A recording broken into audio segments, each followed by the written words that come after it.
Chers amis, bonsoir. Nous allons parler ce soir d'un film que je viens de voir au cinéma avec un petit peu de retard et je m'en excuse. Ce film, c'est Bad Boys 3, réalisé par El Arbi et Falla, donc deux réalisateurs belges, qui avaient déjà réalisé deux films auparavant, des films un peu de gangsters, dont justement un qui s'appelle Gangsta et l'autre qui s'appelle Black, je crois. Alors, ce film, je vous cache pas que là je suis un peu déguisé, je fais le malin, mais en sortant de la salle, j'ai appris le décès de Kobe Bryant. Et au-delà de la peine, je veux dire de la tragédie de l'événement, ce qui m'a fait très mal surtout, c'était d'apprendre que l'une de ses filles était dans l'hélicoptère avec lui. Je suis assez triste en fait de devoir faire une critique de film, et après avoir appris un événement pareil. Quoi qu'il en soit, je vais quand même jouer le jeu. Bad Boys 3, je m'attendais pas à quelque chose d'extraordinaire parce que j'avais adoré le premier qui pour moi est un film culte. Et le 2, j'ai pas adhéré de dingue parce que c'était comme le premier m'en réchauffait en too much. C'était un film de bourrin quoi, qui avait perdu un petit peu. Qui avait perdu ce côté en fait sympathique, ce côté joyeux avec ses vannes, avec. Ouais, le 2, il était trop orienté action, action, action. Et pour vous dire, aujourd'hui, moi je l'ai vu à l'époque où il était sorti, j'en garde quasiment aucun souvenir de ce film. Alors que le 1, oui, je me souviens de pas mal de choses. Et notamment d'un méchant à la fin qu'on connaît, hein, c'est un acteur français, Tchéky Cario, qui était super charismatique. Monsieur Fouchon, je crois, un truc comme ça. C'était à l'époque de la mode où les méchants dans les films américains étaient français. D'ailleurs, on avait retrouvé Tchéky Cario dans un autre film aussi. Bon, lui, il a été produit et notamment tourné en France, mais c'était un film aussi avec des Américains, ou un casting plus international, puisque c'était le baiser mortel du dragon, où Tchéky Cario jouait aussi le big boss du film. Pour en revenir à Bad Boys 3, donc le premier exceptionnel, le 2 vraiment pas terrible, je me dis bon le 3, les mecs ils ont 50 balais, encore que Will Smith, l'avantage qu'il a c'est qu'on a l'impression que le poids des années se lit pas ni sur son visage ni son corps. Enfin, on le voit, le mec on dirait qu'il a 30 ans, c'est hallucinant. Will Smith ne veut pas vieillir. Et tant mieux, parce qu'il était quand même sur plusieurs films cette année, et notamment Gemini qui était vraiment pas mal. Et j'ai pu apprécier dans ce film-là d'ailleurs ses prouesses au niveau de l'acting, je l'avais trouvé très intéressant, de par l'histoire du film et de par les enjeux. Dans Bad Boys 3, on reprend un petit peu ce qui fonctionnait dans les précédents volets, sauf que là, c'est un peu plus lourd. Il faut dire que moi j'ai un petit peu vieilli aussi, donc à l'époque j'étais ado, là maintenant j'ai 38 ans. Forcément, cet humour-là aujourd'hui, c'est pas forcément l'humour que je privilégie au cinéma. Je trouve que Martin Lawrence cabotine énormément. Trop. Qu'au niveau des dialogues, ça reste pas mal insipide, c'est pas terrible, c'est pas super inspiré. Au niveau de la réalisation, c'est plutôt pas mal. Au niveau de la photographie, au niveau des scènes d'action, on en prend plein la gueule. C'est assez joli, c'est assez esthétique. Et les scènes sont plutôt bien chorégraphiées, les cascadeurs sont très très bons. En même temps, on va me dire c'est leur métier, mais les cascades sont bien réussies. Par contre, le gros bémol de ce film, et là on va rentrer dans les spoils, je mettrai un petit bandeau pour prévenir ceux qui ne veulent pas être spoilés. Le problème du film, en fait, c'est le scénario. Alors le scénario, il est archi convenu, c'est des trucs qu'on a vus mais, 100 000 fois au cinéma. Il n'y a aucune originalité dans le scénario de ce film. En plus de ça, on reprend certains codes de films qui ont cartonné, comme Fast and Furious. À un moment donné, c'est tellement évident que c'est tellement ostentatoire en fait qu'on se dit putain, mais non, arrêtez de déconner, enfin, laissez Fast and Furious faire ce qu'il fait et vous ne faites pas un copier-coller sur certaines séquences ou certaines facilités scénaristiques parce que là c'est du grand n'importe quoi. Et donc là on va commencer les spoils, donc mes amis je vous encourage à partir si vous ne voulez pas savoir de ce dont il s'agit. Avant toute chose, avant de partir par contre, une dernière chose, le film est très intéressant d'un point de vue spectaculaire, je pense que c'est un film qu'il faut voir au cinéma. Pour la beauté des images, pour le spectacle, oui pour le spectacle en fait, tout simplement. Après une scène d'introduction où on est dans la branlette totale, mais qui reste spectaculaire. On se rend compte qu'en fait Marcus va être papy, puisque sa fille a eu un petit garçon, Marcus Junior, donc tout le monde est content. Marcus, du coup, maintenant qu'il a un enfant, forcément, il n'a pas envie de mourir, ça peut se comprendre, donc il est un peu comme Danny Glover dans L'Arme Fatale. C'est je suis trop vieux pour ces conneries, moi j'ai envie d'arrêter avec ces conneries, Bad Boy c'était bien, mais bon maintenant il faut peut-être penser à la retraite, il faut peut-être raccrocher et arrêter de se mettre en danger inutilement. Ok. Mais Mike Laurie, lui, il n'entend pas de cette oreille. Lui, il a besoin d'action, il a une vie chaotique, il n'est pas rangé, il n'est pas marié, il n'a pas de gamin, il n'y a rien qui vraiment le retient. Donc il se dit, moi je continue à faire ce que j'aime, et la cascade, etc., etc. Et puis un soir, alors qu'ils sont tous en train de boire un pot dans un restaurant, une sorte de bar branché à Miami, vous savez, sur le fameux boulevard où il y a tous les hôtels avec de la LED et de la lumière partout face à la mer, à un moment donné, donc, les protagonistes sortent à la fin de la soirée et ils se lancent un défi. Ils doivent faire une course, donc Mike contre Marcus. Et Mike dit voilà, si je gagne, alors non, on va faire le contraire. Marcus dit si jamais je gagne, c'est la retraite, on arrête les conneries, etc. Et Mike dit si c'est moi qui gagne, tu ranges toutes tes conneries, là, tout ce que tu viens de dire, ça tombe à néant. Et on continue, et Bad Boys, etc. Et ok. Bon, nous on se doute un petit peu qu'il va gagner la course. Sauf qu'à ce moment-là, ce qui se passe, c'est que au moment où Mike Laurie dépasse de très très loin Marcus, il doit avoir au moins 20 mètres sur lui, si c'est pas plus, il y a un gars qui arrive en moto avec une mitraillette à la main, une sorte d'Uzi, et qui tire une rafale sur Will Smith. 3 impacts de balles, c'est beaucoup, 3 impacts. Donc il est foudroyé en pleine course, il s'écroule. Les autres accourent auprès de lui, donc y compris son équipe de la police, le capitaine, etc. Ils viennent tous essayer de se mettre autour, d'appeler une ambulance pour le sauver, parce que là il est dans un état vraiment critique, il est entre la vie et la mort, concrètement. En plus il a perdu beaucoup de sang, il y a une mare de sang terrible autour, 3 impacts, c'est pas rien. Et là on se dit est-ce qu'il va mourir? Bah non, parce que sinon c'est plus Bad Boys 3. Et cette scène elle intervient dans le premier quart d'heure. Donc on se doute bien qu'il va s'en tirer, sauf que Marcus, lui, il pense que son copain va clamser sur la table d'opération. Il se rend dans une sorte de chapelle dans l'hôpital, et il commence à prier avec ferveur en disant voilà, Dieu, c'est vrai que je t'ai pas parlé récemment, ça fait longtemps qu'on se parle plus, toi et moi, mais tu sais, c'est par rapport à mon métier, c'est violent, et t'as toujours été dans mon cœur, et là voilà, je te le dis aujourd'hui, je fais vœu d'arrêter toute cette violence. Si tu permets à Mike de s'en sortir, il n'a pas connu de mariage, il n'a pas de femme, il n'a pas d'enfant, il faut absolument qu'il continue de vivre, et donc il prie pour un miracle.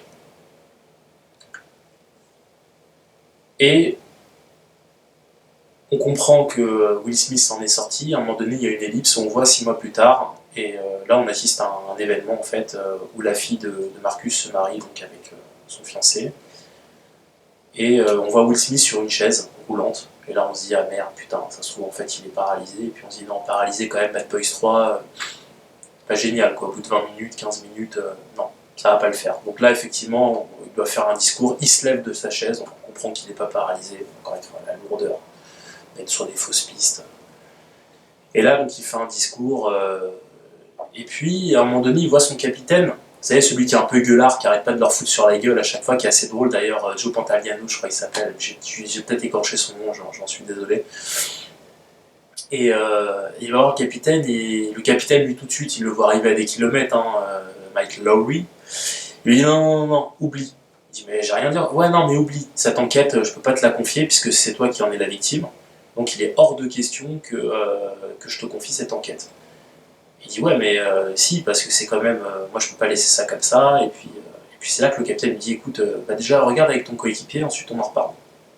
Du coup Mike il comprend pas, donc il va voir Marcus, et il dit Marcus c'est quoi cette histoire, t'as pris ta retraite?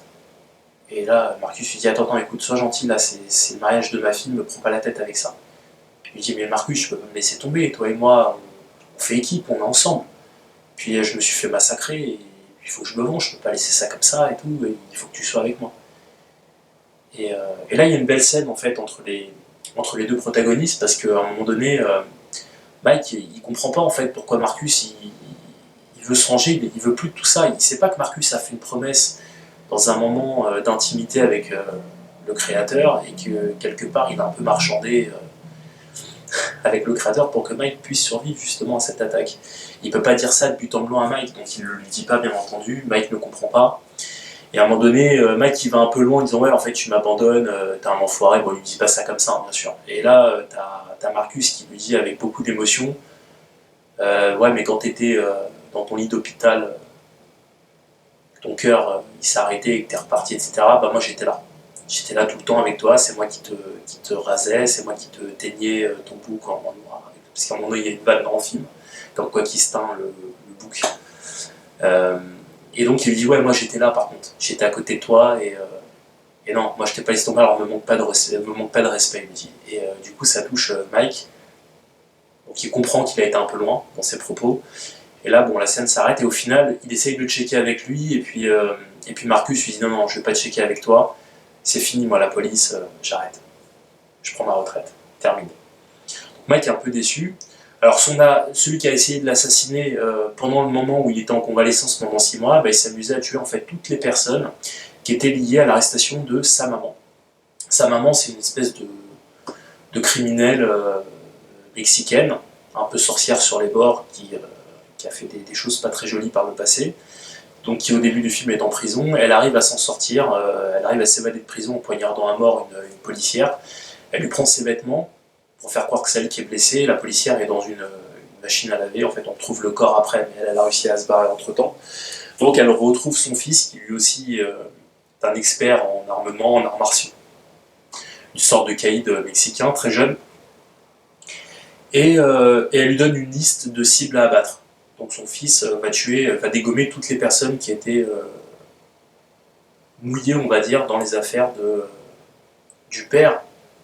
Je crois que c'était le méchant dans Bad Boys 2. Vous voyez, pour vous dire, tellement que je ne me rappelle plus de Bad Boys 2, je crois que c'est celui qui se fait désanguer à la fin. Et donc il avait enterré un trésor avec je sais pas combien de bifetons dans la mer, donc ils arrivent à mettre la main dessus.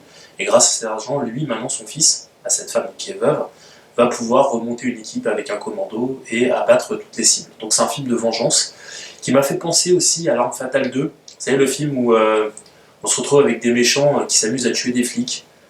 Et d'ailleurs, ils les appellent les tueurs de flics dans le film.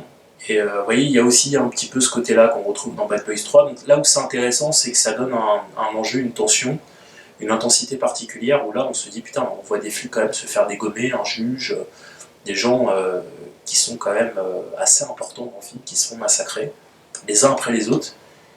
Et on se dit, et mec, Laurie, bah lui il est dans le coma, ou il est dans le coltard, enfin on sait pas où il est à ce moment-là, en tout cas il n'est pas là, il est dans un lit d'hôpital.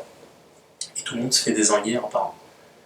Et donc on se dit, ah bah ça y est, maintenant Mike il est sur pied, ça va être la vengeance. Donc vengeance de vengeance de vengeance, etc. Donc, vous voyez, le côté original quoi. Et il y a donc les premières incohérences arrivent très vite, c'est que Mike Laurie donc a fait la une des journaux, puisqu'il s'est fait tirer dessus en pleine rue, c'était quand même un policier emblématique de la ville de Miami par rapport à Bad Boys 1 et Bad Boys 2, donc a priori tout le monde le connaît à Miami, peut-être même aux États-Unis d'ailleurs. Et à un moment donné, il se retrouve à aller en boîte pour choper un mec qui fait partie des commandos donc, du méchant du film qui a essayé d'abattre Will Smith. Donc ils vont dans cette boîte de nuit et il y a des videuses devant. Et évidemment, Mike Laurie ne rentre pas parce que les videuses ne le reconnaissent pas, elles ne savent même pas que c'est un flic. Première incohérence. Finalement, ils réussissent à rentrer parce que dans leur escadron, il y a quelqu'un qui connaît bien les deux videuses, c'est un pote à eux, c'est l'acteur qui est un peu asiatique. Donc ils finissent par rentrer. Et à un moment donné, comme c'est l'anniversaire de Skyhead, il y a une scène avec du champagne, le DJ qui annonce l'anniversaire, le champagne avec le gâteau, les bougies, les étincelles, etc. Et tous ceux qui vont monter le gâteau dans cette espèce de carré VIP, là où se situe justement le caïd, bah, il y a Will Smith qui est dedans, il y a Martin Lawrence, et puis il y a d'autres personnages qui font partie de cette unité de la police spéciale. Et à un moment donné, tu as Will Smith qui est à côté du caïd, il est vraiment à côté de lui, il lui parle, et le caïd ne le reconnaît pas en fait. Il ne sait pas qui est Will Smith, il ne sait pas qui est Mike Laurie. Là aussi, énorme incohérence, on se dit mais qu'est-ce que les scénaristes ont dans la tête de nous faire gober une chose pareille? Honnêtement, j'ai pas compris.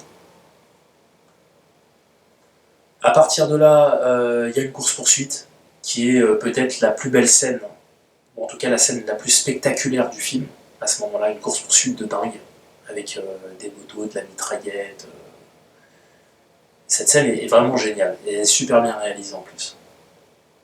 Alors, je vais pas vous raconter la suite, mais je vous en ai déjà suffisamment dit sur le film. Vous voyez ce genre d'incohérence, que Mike Lowry ne soit pas connu, qu'un mec qui soit un caïd ne le reconnaisse même pas en le voyant et en parlant avec lui, parce qu'à un moment donné, avant qu'il le chope, ils ont un petit échange tous les deux assez furtif. Et le gars ne le reconnaît pas. C'est lorsque Marcus dit dans l'oreille on est flic et tu vas passer le reste de ta vie en zonzon que le mec là il prend conscience et il envoie tout valdinguer, il arrive à sauter dans le vide en s'agrippant à un truc, une échelle je crois, pour pas mourir. Mais c'est du foutage de gueule. Et alors là où arrive le twist, je crois que c'est ce qui peut arriver de pire dans l'histoire du cinéma, enfin peut-être pas dans l'histoire du cinéma, j'exagère, mais en tout cas dans cette franchise, pour moi qui est un scandale, c'est que Mike Lowry va apprendre que celui qui a essayé de le tuer, le petit jeune donc mexicain, le fils de cette femme qui est veuve, bah, en réalité c'est son fils. Et là on se dit mais what the fuck. Oui, parce qu'en fait, il avait une vie avant d'arriver dans la police, Mike Lowry. Et c'était quelqu'un qui était le chauffeur de cette Mexicaine, qui l'a trahi ensuite pour la police. Et lorsqu'il était avec elle, il y a eu une petite histoire, une petite amourette, et bon, il a couché avec elle, et elle est tombée enceinte lorsqu'elle était en prison. Donc son fils est né en prison. Mais lui, il n'était pas au courant de tout ça, bien entendu. Il ne savait pas que cette femme était enceinte, et qu'elle allait avoir un enfant, et que ce serait le fils de Will Smith. Donc là, on se retrouve avec un truc complètement dingue, où en fait, le gars que Will Smith va essayer de tuer, pour se venger, en fait, c'est son fils. Et là, on se dit, oh putain, Gemini, quoi. Encore la même connerie. Sauf que là, Gemini, c'était plus intéressant parce que le scénario était beaucoup plus habile, beaucoup plus astucieux, et l'histoire était beaucoup plus crédible avec cette histoire de clone, justement, où là, il y a cette dualité qui est très intéressante au niveau émotionnel. Or là, dans ce film, son fils est une crapule. Il a tué des flics, il tue même carrément le capitaine à un moment donné. Il rate Will Smith et le capitaine prend une balle dans le cou, il se vide de son sang et il meurt. Vous voyez, celui qui leur gueulait dessus tout le temps, là, avec... il était drôle d'ailleurs, cet acteur. Et il meurt dans le film. Donc le mec, il a tué des flics, il tue le capitaine, il a tué des personnes qui étaient effectivement mouillées dans l'arrestation et dans la mort de son père, enfin de celui qui pensait être son père au final, mais qui ne l'est pas. Et Will Smith va se retrouver à être traqué et en même temps traquer son propre fils. Là on se dit mais ça va trop loin, c'est quoi ce délire? Et là à ce moment-là, je me suis dit, oh putain, j'espère qu'ils vont pas nous refaire le coup de Fast and Furious avec les super vilains de Fast and Furious, que je me trompe pas,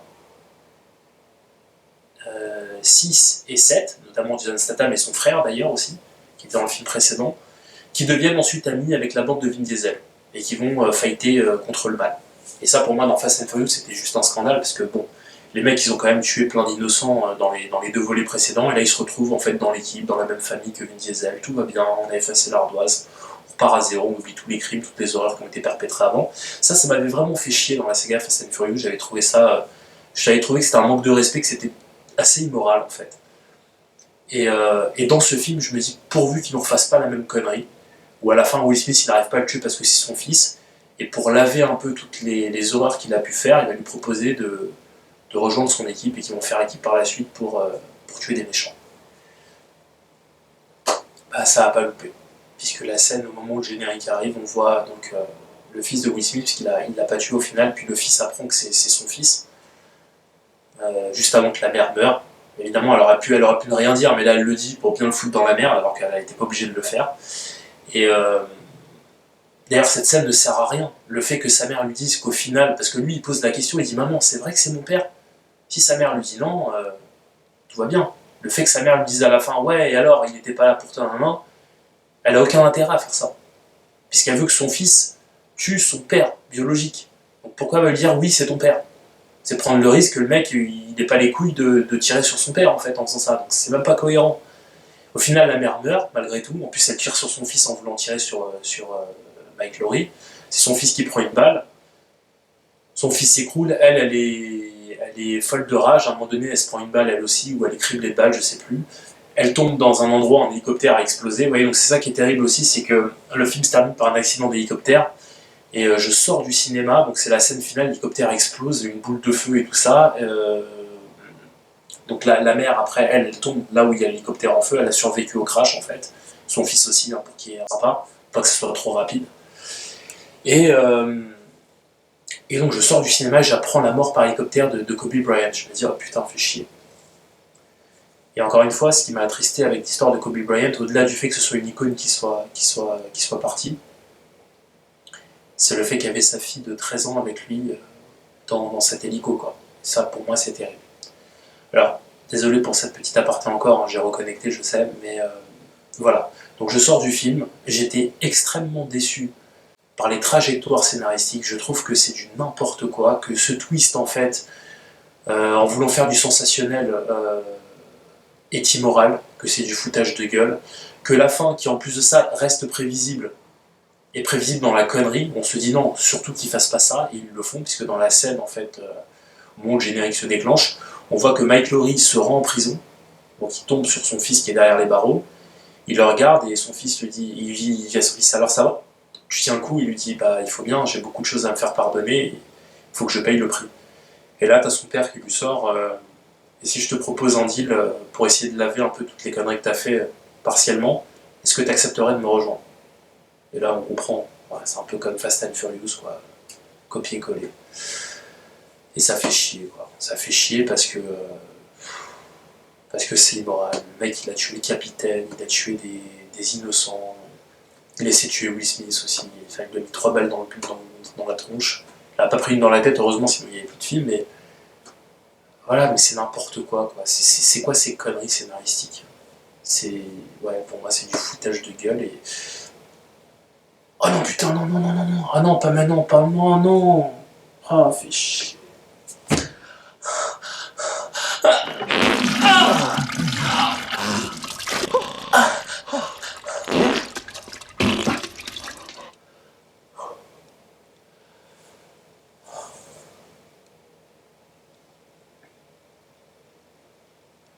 Oh putain. Bon, les amis, je vais vous laisser. Euh, J'espère que ceux qui ont vu le film comprendront ce que j'ai essayé de dire. Ceux qui ne l'ont pas vu, bah, désolé si vous n'avez pas zappé au moment des spoils.